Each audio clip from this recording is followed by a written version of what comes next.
some people are good seducers. Mm-hmm. And it could be not just for sex, it could be socially or politically. They're very calm. They know how to tell a good story. They have charisma. They have energy. Their face lights up. They know how to say the right things. They attract you. Okay? But there are people who do the opposite. They say the wrong things. They do the wrong things. They dress the wrong way. They take you to the wrong places. They repel you. Mm-hmm. They are anti-seductive. Mm-hmm. Nobody wants to be around them, right? And so what are the qualities that make a person anti-seductive? So one of them are people who talk too much, who are always bragging, who always have a story to tell.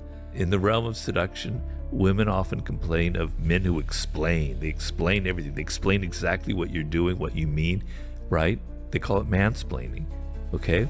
So people who tell you everything, who are doing 95% of the talking, and they don't think they are, they're extremely anti-seductive.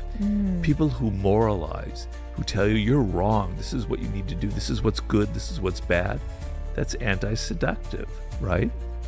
They preach to you.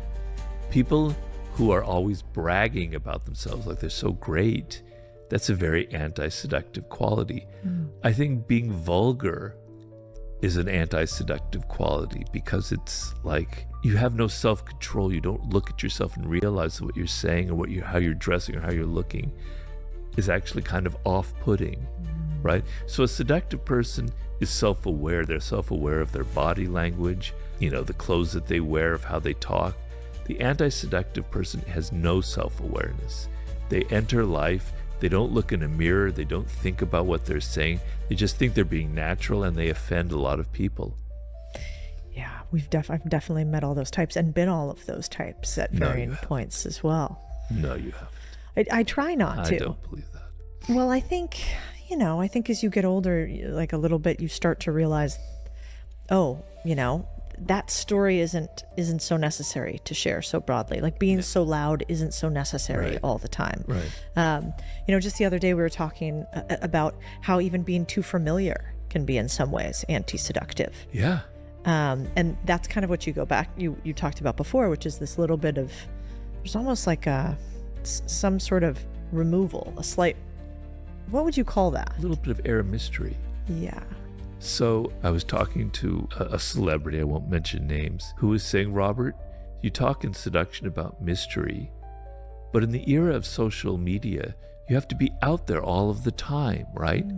You talk in the 48 Laws of Power of creating distance and absence, using absence to create respect and honor, which is one of the laws. How do you do that in the era of social media? You always have to be out there. You have to be familiar. And I say, if you do too much of that, I'm not going to use her name, people will become so familiar with you that you're going to lose that aura of being a celebrity. They're going to take you for granted. And you might shine for a year with being out there and having all of your posts and doing all these things. But after a year, they'll find somebody new who they haven't seen before, and you're not so new anymore, and they'll find them and they'll leave you, and it'll be very painful for you. You have to keep people on their heels. They can't know everything about you. And what I said is, disappear for a couple weeks. Make people talk about you. Make people wonder, why is she not posting as much? Why are we not seeing what she's wearing in the morning and having for breakfast and all these other things? I said, Beyonce did that. She disappeared for like a couple of years, and then she comes out with like a country western album that nobody expected. Michael Jackson did that. He would disappear between albums for 3 or 4 years, and it just made people go crazy and talk about him and wonder who he was. That was before the era of social media, I grant, but you have to disappear sometimes so people don't take you for granted.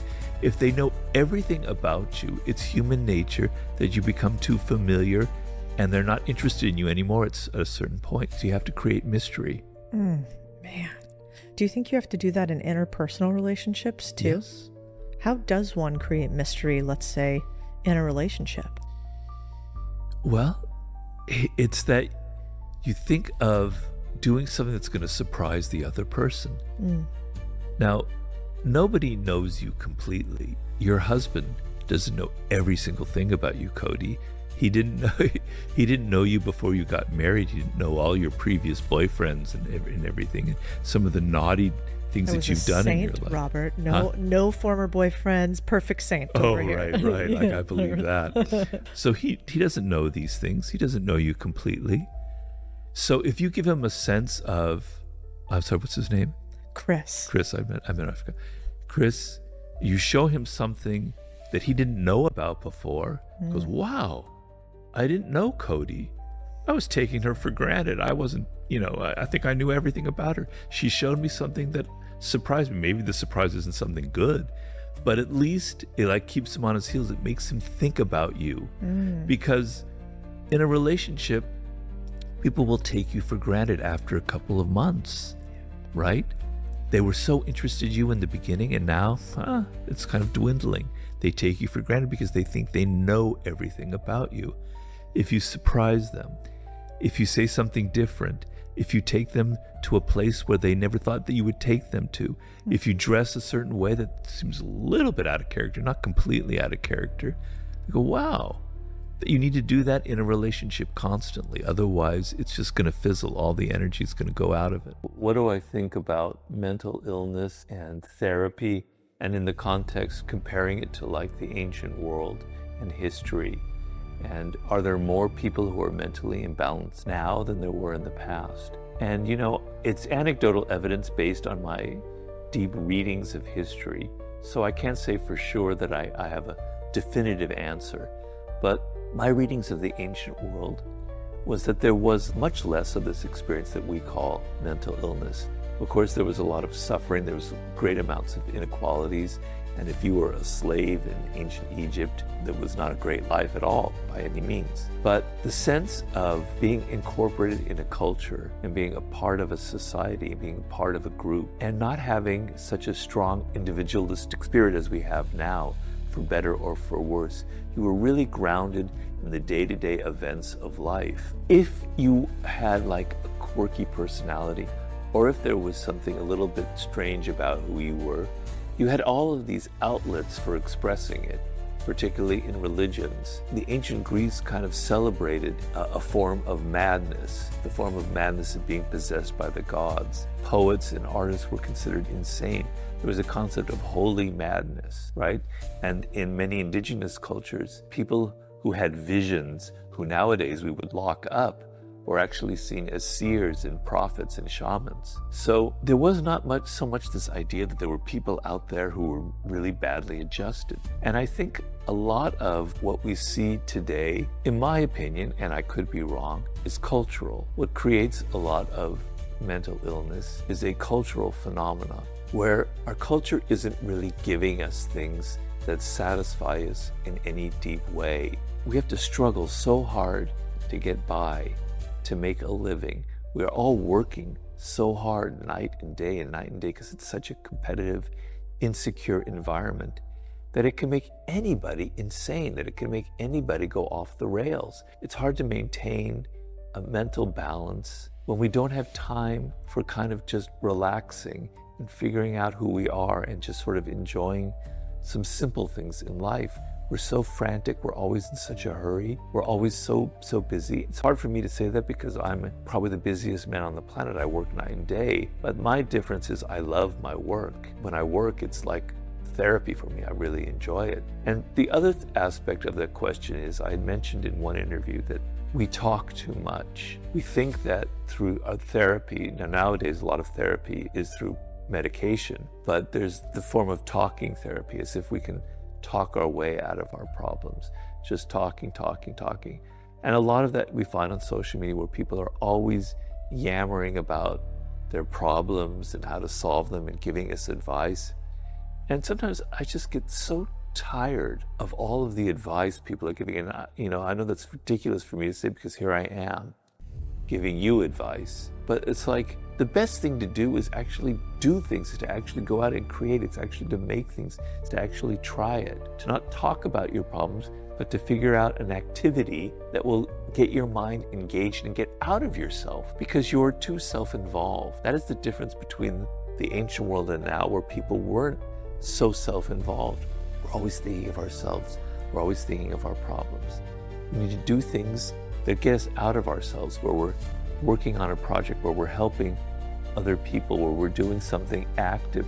We're not talking, but we're building, we're creating. When you live in a culture that is so imbalanced, where it doesn't have these outlets for us to feel socially engaged, to feel part of a community that's really important, people are going crazy. They're working too hard. They're thinking too much.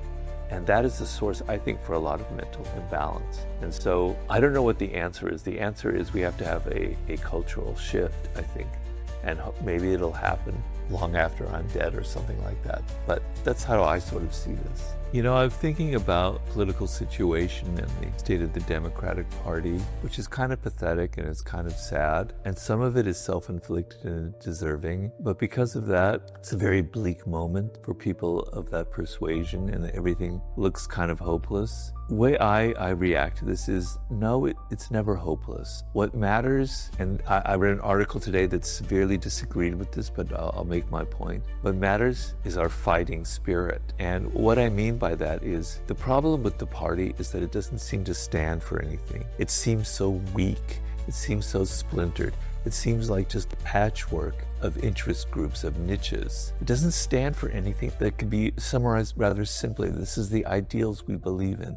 This is who we are. And for the past 15 years, even longer, 20 years, the party's been pushed around. It's kind of like a rag doll, like a dog with a toy in its mouth. It's just being played. It has no energy. It doesn't fight. It doesn't stand for anything. It's so weak. And it was revealed in this election how weak it is.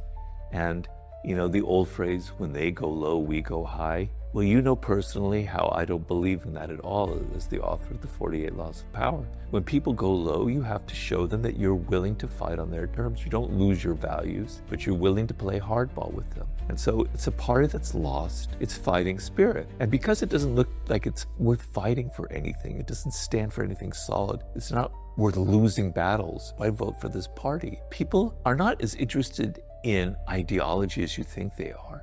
They look at people who are leaders, they react in an emotional way. And when they see people who are not willing to fight, who are not willing to stand for something, they unconsciously go, these people are weak. They're going to be weak leaders. I don't want to vote for them. And a classic point was the recent caving in on the shutdown, you know, and all the rational arguments for what the bad things that can happen. No. Sometimes you have to use your leverage. Sometimes you have to take a defeat. Sometimes you have to do something that's going to alienate people, that's going to be painful for you and for others, but will show that you stand for something, that there's a line in the sand that you won't cross. And the party has to get its act together on that level. It has to reveal itself as having that kind of spirit. And I look at it this way. Sometimes having an enemy, a foe, is the best thing that can happen to you. What made Muhammad Ali great was Joe Frazier, was having a competitor who was almost on his level that made him raise his game. And that's how I look at Donald Trump. Finally, the Democratic Party has to get its act together and define itself against him, who they are, what they stand for, what they're willing to fight for, what they're willing to not fight for, etc. Okay? They can use this moment to define who they are, to make it very clear, and to communicate it in a way that will satisfy people and will show that they're not just full of these, you know, coastal liberals with their out-of-touch ideas, but that have some things that are going to strike the country at its core, working class, and that they're willing to fight for it. And this is a moment that can be very powerful, and actually the best moment of all, because we now have to define who we are and what we stand for in opposition, and make it clear and figure this riddle out. And so it's actually, strangely enough, a moment that is fortunate, and we have to embrace this moment.